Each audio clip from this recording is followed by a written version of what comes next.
Hello everyone, I welcome you all at अधिष्ठान IAS पे आपका स्वागत है।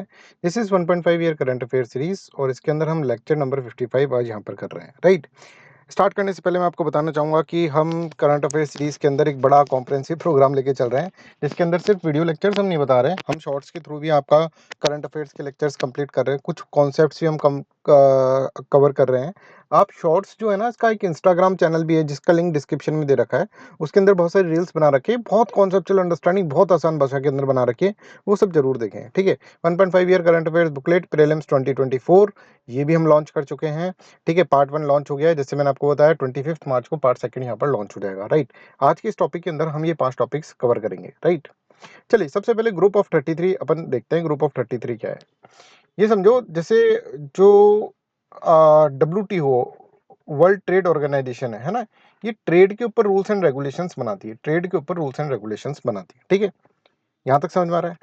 अब देखो क्या है कि मान लो एक अमेरिका है, अमेरिका जैसा बड़ा देश, ठीक है, और एक मान लो अफ्रीका जैसा कोई south Africa country, south Africa ले लेते हैं, साउथ अफ्रीका जैसा गरीब देश, ठीक है, नामीबिया जैसा गरीब देश। ठीक है, तो ये जो गरीब देश है और अमेरिका जो देश है, इन दोनों के लिए अगर सेम ही कानून बनाया जाए ट्रेड के लिए, तो फिर दिक्कत है ना। ये बोलेंगे भाई हम तो गरीब हैं, हमको कुछ अफर्मेटिव एक्शंस देने चाहिए, हमारे लिए कोई अफर्मेटिव रूल्स होने चाहिए जिससे कि हम क्या करें, इसकी बराबरी कर दें। क्योंकि अल्टीमेटली मान लीजिए ये एक मार्केट है, इंटरनेशनल मार्केट, इसमें एक अमेरिका का प्रोडक्ट है, एक नामीबिया का प्रोडक्ट है ना। तो ऑब्वियसली सब अमेरिकन प्रोडक्ट को ही खरीदेंगे क्योंकि उसकी ब्रांड वैल्यू बहुत अच्छी है, प्लस उसका प्राइस अगर ज़्यादा भी होगा तो ये खरीदेंगे। नामीबिया वाले को कोई खरीदेगा नहीं, तो नामीबिया वाला बोलेगा भाई मैं तो गरीब देश हूँ, है ना, मैं तो गरीबी में मरा जा रहा हूँ, तो मेरे को क्या है, मेरे को ज़्यादा कुछ अफर्मेटिव एक्शन देने चाहिए इन केस ऑफ ट्रेड कि मेरा प्रोडक्ट यहाँ पर अच्छे से बिके। मुझको कुछ ट्रेड एग्जेम्पशंस हमको प्रोवाइड करने चाहिए। ऐसी नामीबिया जैसी कंट्रीज जो कि डेवलपिंग कंट्रीज हैं, जो कि लीस्ट डेवलप कंट्रीज हैं, उनका एक कोलिशन बना जिसके अंदर उन्होंने बोला कि भाई देखो ट्रेड के अंदर हमें कुछ एग्जेम्पशंस मिलने चाहिए। ठीक है, और उसको ही बोलते हैं group of 33। I hope this is clear to everyone. G33 इसको शॉर्ट के अंदर बोल रहे हैं। तो देखो अभी क्यों न्यूज के अंदर है, because of the ahead of the 13th ministerial conference of WTO। G33 groups जो है ना, उन्होंने जो है एक परमानेंट सॉल्यूशन मांगा है पब्लिक स्टॉक होल्डिंग्स के ऊपर। ठीक है, ये भी मैं आगे चलकर आपको एक्सप्लेन करूंगा। राइट, कि WTO की मीटिंग से पहले हमको क्या है, एक परमानेंट सॉल्यूशन चाहिए इसका स्टॉक होल्डिंग का। राइट, अब G33 के अंदर आपको लग रहा होगा 33 कंट्रीज है, नहीं भाई 33 कंट्रीज नहीं है इसके अंदर। इसके अंदर अभी करंटली 47 नेशंस है। ठीक है, तो इसको बोला जाता है, इस ग्रुप को friends of special products in agriculture also इसको बोला जाता है। डेवलपिंग जैसे मैंने आपको बताया एंड लीस्ट डेवलप्ड कंट्रीज, तो इसके अंदर डेवलप्ड कंट्रीज नहीं आ रही। अमेरिका का क्या काम, अमेरिका थोड़ा ना रोएगा, ठीक है ना, रोएगा तो गरीब आदमी। गरीब आदमी कहेगा भाई इंटरनेशनल मार्केट में मेरा प्रोडक्ट कोई खरीद नहीं रहा, मेरे को कुछ एग्जेम्पशंस आपको देने होंगे। इसके लिए एक लॉबी ग्रुप बनाया जा रहा है, G33 बनाया गया है एक लॉबी ग्रुप। ठीक है, और G33 उसका नाम हमने यहाँ पर दिया है। Right, despite the name there are currently 47 member nations. I hope this is clear. Many of the countries in this membership group have a difficult time providing their citizens with enough food. उनके citizens के लिए उनके लिए enough food नहीं होता है। Right, और अगर हम देखेंगे कि तो उनको डिफेंसिव कंसर्न है related to negotiations from the earlier world trade organization agreement. जैसे मैं एक बात आपको बताता हूँ। जैसे G33 का कोई भी नेशन ले लो, ठीक है, जैसे भारत ही ले लो, भारत भी G33 के अंदर ही आ रहा है। राइट, और भारत है ना एक बहुत ही बड़ा लीडर है इसके अंदर G33 के अंदर। अब देखो मान लो कोई फार्मर है ना, फार्मर को हम सब्सिडी दे रहे हैं, सब्सिडी प्रोवाइड कर रहे हैं, मान लो इंडिया के अंदर सब्सिडी प्रोवाइड कर रहे हैं, तो अब हाँ, तो यहाँ पर फार्मर का जो प्रोडक्ट बनेगा वो कम पैसे का बन जाएगा, कम पैसा। ठीक है, इसी तरह से अमेरिका बोलेगा कि अमेरिका कहेगा कि साहब हम भी सब्सिडी दे देते हैं, ये सब्सिडी देगा तो फार्मर का और भी कम पैसे का प्रोडक्ट बन जाएगा। तो इंटरनेशनल मार्केट के अंदर सब्सिडी अगर आप प्रोवाइड करते हैं, गवर्नमेंट सब्सिडी प्रोवाइड करती है, तो बहुत सस्ते के अंदर वो उस कंट्री का प्रोडक्ट हो जाता है और कम्पिटिटिव हो जाता है। ठीक है, लोग बाग उसको ही खरीदेंगे। भाई मैंने 100 रुपए का प्रोडक्ट बन रहा था इंडिया के अंदर, गवर्नमेंट ने उसको 50 रुपए की सब्सिडी दे दी, तो मार्केट के अंदर तो ये 50 रुपए का ही आ गया ना प्रोडक्ट, है ना। तो अब WTO ने ये डिसाइड कर रखा है कि भाई देखो ऐसा नहीं चलेगा। WTO ने कह रखा है एक सब्सिडी की एक लिमिट होनी चाहिए, उस लिमिट के हिसाब से ही आपको सब्सिडी देनी चाहिए। राइट, अब देखो इसके अंदर हमारे इंडिया देश को या G33 नेशंस को प्रॉब्लम हो जाएगी। वो बोलेंगे साहब हमें है ना अपना फार्मर को बचाना है, फार्मर्स को, क्योंकि हमारा फार्मर कम्युनिटी बहुत ही गरीब है, इसको हमको सब्सिडी प्रोवाइड करनी ही पड़ेगी। अब आप कहते हैं कि एक लिमिट तक ही करना चाहिए, तो ये तो गलत बात है ना। अमेरिका का फार्मर इतना गरीब नहीं है, वो कर सकता है लिमिट सब्सिडी, बट हम तो कैसे करें? समझ में आ रही है बात? फिर हमें ये प्रोक्योर करना है गुड्स एंड सर्विसेज, वो सॉरी प्रोक्योर करना है एग्रीकल्चर प्रोडक्ट फार्मर से, और उसको सस्ते दामों के अंदर हमारे मार्केट के अंदर बेचना है, जिससे कि हमारे गरीब लोग हैं, गरीब पॉपुलेशन, उनको भी फायदा रहे। तो इसको जो पब्लिक स्टॉक होल्डिंग जो है, पब्लिक स्टॉक होल्डिंग जो है, ये वाला कॉन्सेप्ट है कि फार्मर्स को सब्सिडी दो और फार्मर से कहो कि हमें बेचो, और जो एग्रीकल्चर प्रोडक्ट है उसको सस्ते में जनता को खिला दो। ठीक है, नेशनल फूड सिक्योरिटी एक्ट भी इसी प्रिंसिपल पे बेस्ड है। तो अब फार्मर्स को सब्सिडी देने के लिए फिर अमेरिका चिल्ला जाएगा, बोलेगा यार तुम अपने फार्मर्स को सब्सिडी देते हो और हमारे यहाँ पर इंटरनेशनल मार्केट के अंदर तुम्हारा प्रोडक्ट तो बहुत कम में हो जाता है, और हमारा प्रोडक्ट 100 रुपए का बिक रहा है और तुम्हारा प्रोडक्ट मान लो 50 रुपए का बिक रहा है, तो जनता तुम्हारा प्रोडक्ट खरीदेगी। तो हम कहते हैं कि भैया देखो, हम क्या है, हम एक तरह से क्या है, डेवलपिंग नेशंस है, हम लीस्ट डेवलप कंट्री है, तो ऐसा तो हमको चाहिए। इस तरह के एग्जामिशंस हम मांगते हैं। आई hope this is clear. This is the G33 group, इस तरह के एग्जामिशंस यहाँ पर मांगता है ना? थोड़ा जल्दी जल्दी समझाया, एक बार वापस देख लेना अगर समझ में नहीं आया होगा तो, but I think this is clear. They believe that they do not have the economic power to compete with some of the larger nation in the world, जैसे यूनाइटेड स्टेट, जापान, इनसे हम नहीं कम्पीट कर सकते, इसलिए हमको कुछ trade exemption चाहिए, इसलिए हमको स्पेशल प्रोडक्ट एग्जाम्पशन चाहिए, इसलिए कुछ स्पेशल सेफगार्ड मैकेनिज्म हमें चाहिए। इस तरह से G33 कंट्रीज यहाँ पर बोलती है। I hope this is clear. Next जो है that is foreign trade policy 2023। Foreign trade policy 2023 अभी अनाउंस करी गई है।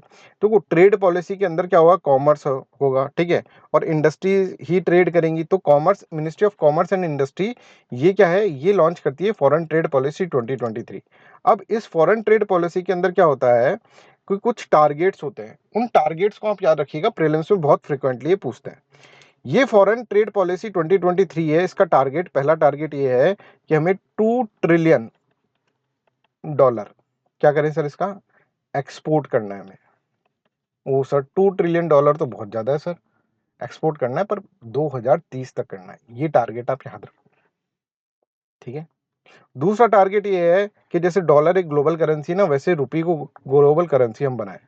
फॉरेन ट्रेड पॉलिसी का ये टारगेट है, रुपये को हम क्या करें, एक तरह से ग्लोबल करेंसी बनाए, ग्लोबल करेंसी। ठीक है, और भी बहुत सारे हैं, जैसे कि कुछ और है कि जैसे इंडिया को ट्रेडिंग हब बनाए, है ना। 4-5 इसके ऑब्जेक्टिव है, सैलिएंट फीचर, पर ये सबसे इंपॉर्टेंट है। $2 ट्रिलियन, वो धीरे से $3 ट्रिलियन लिख देगा, और आपका, या फिर 2050 लिख देगा यहाँ पर, और आपका क्वेश्चन गलत हो जाएगा। तो याद रखें कितना है टारगेट, $2 ट्रिलियन, $2 ट्रिलियन हमको एक्सपोर्ट बनाना है by 2030, by 2030। I hope this is clear. तो यहाँ पर देखो, ये कुछ टारगेट्स हैं इसके। Targets $2 trillion export by 2030, continuous and responsive framework with no end date. ठीक है, make rupee a global currency, make India industrial hub. ठीक है, amnesty scheme for the shortfall in the export obligation. अगर export obligation ज़्यादा नहीं कर पाए तो उसके अंदर ऐसा नहीं कि पेनल्टी लग रही है और ये है, राइट, ऐसा नहीं करना है। उसके अंदर एमनेस्टी स्कीम है, restructuring of department of commerce, over 50% reduction in threshold for recognition of star trade houses, right. तो ये सब इसके सैलिएंट फीचर है। I hope this is clear to everyone, right. अच्छा, ठीक है, और इसके अंदर अब 4 पिलर्स है। 4 पिलर्स आप यहाँ पर देखें कि 4 पिलर्स आर वेरी इंपॉर्टेंट, ये पिलर्स भी पूछा जा सकता है एग्जाम के अंदर। ये 4 पिलर है इसके अंदर। ठीक है, पहला पिलर है इंसेंटिव टू रेमिशन, रेमिशन अगर हो रहा है तो उसके लिए इंसेंटिव्स अपन प्रोवाइड करें। ठीक है, दूसरा है export promotion through collaboration, collaborate करके, है ना, एक्सपोर्टर से, स्टेट से, डिस्ट्रिक्ट से, इंडियन मिशंस, है ना, इससे एक्सपोर्ट प्रमोशन ज़्यादा ज़्यादा करें। ईज ऑफ डूइंग बिजनेस, ऐसा नहीं कि हमने बिजनेस भारत में को स्टार्ट करा तो हमको लग रहा है कि साहब बिजनेस गलती ही कर दी साहब, यहाँ पर तो कुछ ना अच्छे से अप्रूवल्स मिलते हैं, ईज ऑफ डूइंग बिजनेस भी बिल्कुल जीरो है यहाँ पर। ठीक है, ऐसा नहीं होना चाहिए। ईज ऑफ डूइंग बिजनेस को हम बढ़ाएं ज़्यादा से ज़्यादा, जिससे कि परेशानी ना आए, बिजनेस करने के अंदर परेशानी नहीं आए। ठीक है, I hope this is clear.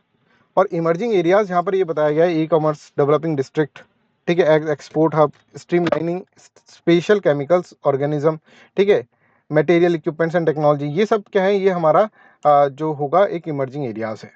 ठीक है, I hope this is clear. तो ये फॉरेन ट्रेड पॉलिसी 2023 के अंदर ये सारी चीज़ें आपको इसके अंदर याद रखनी पड़ेगी। चलिए, next is Solomon island. Solomon island क्या है, देखो इसका है ना, ये चाइना के साथ थोड़ा कोजी कोजी हो रहा है बहुत दिनों से। ठीक है, ये अपने कुछ आइलैंड, सोलोमन आइलैंड जो है ना, it is a group of island, group of island है जिसके अंदर 6 मेजर आइलैंड्स हैं। 6 मेजर आइलैंड्स और अप्रोक्सीमेटली 900 स्मॉलर आइलैंड्स है, स्मॉलर आइलैंड्स। ये south west of Pacific ocean, ठीक है, पैसिफिक ओशन के अंदर साउथ वेस्ट रीजन के अंदर ये है, ठीक है, साउथ वेस्ट रीजन के अंदर है, पैसिफिक ओशन के अंदर, ठीक है ना। तो अगर आप देखेंगे यहाँ पर ग्लोब के अंदर, जैसे इसका मैंने मैप डाला नहीं है शायद, ठीक है, तो मैप के अंदर आप देखना, इसकी लोकेशन आपको दिख जाएगा, south west of Pacific ocean ये है, राइट। और ऑस्ट्रेलिया जो है ना, अच्छा इसे याद कर लो, ये जैसे ऑस्ट्रेलिया है ना, मैप में देखना ऑस्ट्रेलिया के नॉर्थ ईस्ट के अंदर, नॉर्थ ईस्ट में है शायद, हाँ इस तरफ ये है सोलोमन आइलैंड, ठीक है। मैप देख लीजिएगा एक बार, मैं डालना भूल गया इसके अंदर।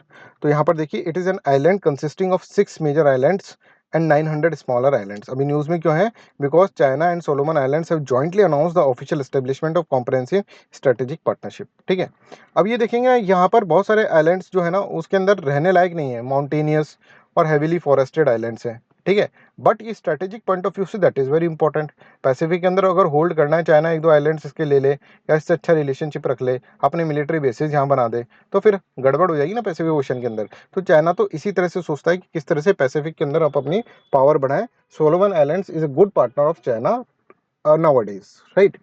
It is situated in the southwest Pacific Ocean, southwest Pacific Ocean, approximately 2000 kilometre to the north east of the Australia. जैसे मैंने आपको बताया ऑस्ट्रेलिया के नॉर्थ ईस्ट के अंदर है। इसकी कैपिटल है हुनियारा, ठीक है, हुनियारा। तो ये है ना, चाइना इससे बोलता है यार तू तो बहुत होनहार है सोलोमन, सोलोमन सुन तू तो बहुत होनहार है यार। तो सोलोमन थोड़ा सा अप्रिसिएशन सुनकर फूल के कुप्पा हो जाता है और कहता है अरे सर चलो हम रिलेशनशिप एस्टेब्लिश करते हैं अच्छी, है ना। तो यहाँ पर सोलोमन का कैसा कैपिटल, होनहार से कैपिटल याद कर ले, होनियारा, ठीक है। और लार्जेस्ट आइलैंड इसके अंदर, जैसे मैंने आपको बोला 6 मेजर आइलैंड्स है, इसमें लार्जेस्ट आइलैंड जो है दैट इज गुडाल कैनाल, ठीक है, गुडाल कैनाल इसके अंदर है। तो ये ऐसा भी याद कर सकते हो आप कि चाइना इसको बोलता है अरे भाई देख तू तो बड़ी होनहार है मेरे गुड्डा, है ना, गुड्डा से गुआडा, ऐसे याद कर लो, ठीक है। I hope this is clear. एक बार सोचोगे ना तो याद हो जाएगा, एग्जाम के अंदर तो ऐसा आएगा, क्लिक होगा कि मजा आ जाएगा, आप मेरे को याद करेंगे, ठीक है। वंस ए ब्रिटिश प्रोटेक्टरेट, एक समय पे ब्रिटिश प्रोटेक्टरेट होता था, Solomon Islands achieve independence as a republic 1978, ठीक है। Grey zone warfare, grey zone warfare अभी क्या है कि चीफ ऑफ डिफेंस स्टाफ जो है जनरल अनिल चौहान, उन्होंने अपने एक स्टेटमेंट में ग्रे जोन वारफेयर नाम लिया था, और उसको किसके रेफरेंस लेते हुए? चाइना के रेफरेंस लेते हुए। अब ग्रे जोन वारफेयर क्या है? ग्रे जोन वारफेयर का मतलब देखो, एक होता है युद्ध, युद्ध चल रहा है, वार हो रहा है, ठीक है, और एक हो रही है शांति, पीस, शांति है, बिल्कुल अच्छा कोजी कोजी सा रिलेशन है, ठीक है। इन दोनों के बीच में जो होता है ना, that is known as grey zone warfare. इन दोनों के बीच की state that is known as grey zone warfare. Exam के अंदर ये पूछा जाएगा। तो ग्रे जोन वारफेयर क्या होता है कि कुछ कंट्रीज ऐसे होती है, जैसे चाइना कंट्री है ना, तो चाइना किसी से लड़ती नहीं। आप बताओ चाइना ने लास्ट किससे लड़ाई करी थी, वार किससे करा था? वार चाइना क्या करता है? पोक करता है ना। वार भी नहीं कर रहा तो शांति भी नहीं रख रहा वो, है ना। वार से तो भाई, वार तो वो करेगा नहीं, वार से तो उसको नुकसान हो जाएगा, ठीक है, बहुत सारा उसका पैसा खर्च हो जाएगा, तो वार तो करेगा नहीं और शांति भी नहीं रखेगा। तो ये जो स्टेज है that is known as grey zone warfare, ठीक है। Grey zone warfare is a strategy where a country tries to gain an advantage without opening going to the war, openly going to the war, ठीक है। It generally means a middle unclear space that existed between the direct conflict and the peace in the international relations, ठीक है। It involve tactics, जैसे cyber attack करवा दिया। अब वो बोलेगा भाई चाइना, भाई हमने तो कराया नहीं अपना आप, हमारे कुछ लोगों ने कर दिया, हम क्या करें इसके अंदर, ठीक है। मिस इन्फॉर्मेशन कैंपेन कर दिया, है ना, कि इंडिया में तो खुद में दम नहीं है, ठीक है, आप लोगों को क्या बचाएगा, आसपास के नेशन से ऐसे बोलने लग गया, ठीक है। मिस इन्फॉर्मेशन कैंपेन कर दिया, इकोनॉमिक प्रेशर क्रिएट कर दिया, ठीक है, डेट ट्रैप पॉलिसी बना दी। ये सब ग्रे जोन वारफेयर की क्या है, एक तरह से टैक्टिक्स है। Next is Weimar triangle. Weimar triangle सुनते हैं आपको लगता होगा कोई जगह है, जगह नहीं है साहब, ये 3 नेशंस हैं, 3 कंट्रीज हैं। कौन सी हैं? पोलैंड, फ्रांस एंड जर्मनी, ठीक है। पोलैंड, फ्रांस एंड जर्मनी, ठीक है, ये 3 नेशंस हैं।